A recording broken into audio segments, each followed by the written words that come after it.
You might have noticed that a lot of our products, just like these brand new L009s, have an RJ45 console port.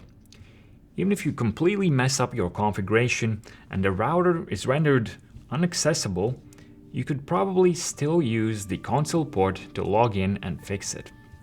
So today we'll explore how these console ports work and how you can make use of them.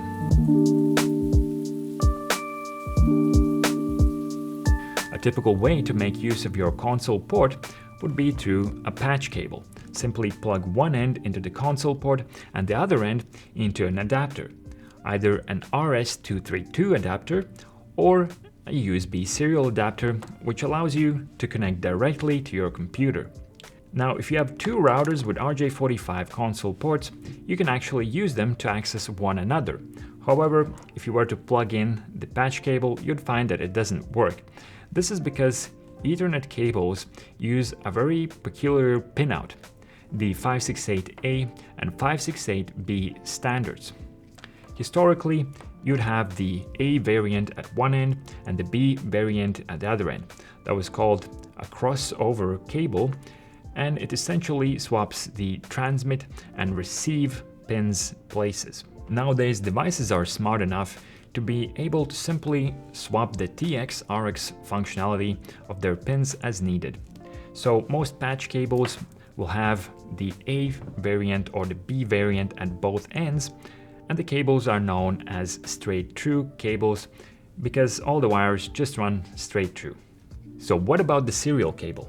Well, the pinout is known as rollover, and all it means is that the 8 pins at one end are an exact mirror image of the 8 pins at the other end.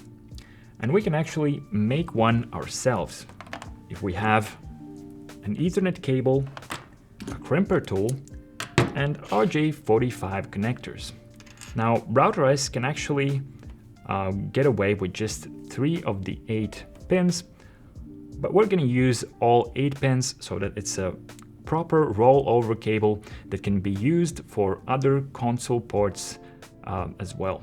So first we need to remove the outer casing without cutting any of the small wires, which unfortunately I keep doing all the time.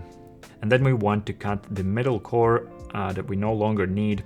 It's designed to hold the wires in a specific order throughout the cable to minimize interference. Then straighten out the little wires, and we're gonna stick to standards and order them in 568B pinout. Make sure that the wires have not changed order as you place them in RJ45, and then crimp it. At the other end, we want to do the exact same things, but this time we are ordering the little wires in an exact mirror image to the first end. Crimp it, and we got our brand new serial cable ready. We can plug it in to our L009s. I've powered down my routers, and now I'm gonna access the router with no wireless through Ethernet, and then access the other router through the serial cable. Log on to your router through Winbox, and then you want to go to System, Console. And now here you will need to disable the serial console if you want to use this particular router to access other routers. Then we can use the system serial terminal to access the other router. And the port that we need to use is obviously the serial 0. If we press enter, we are prompted for a login.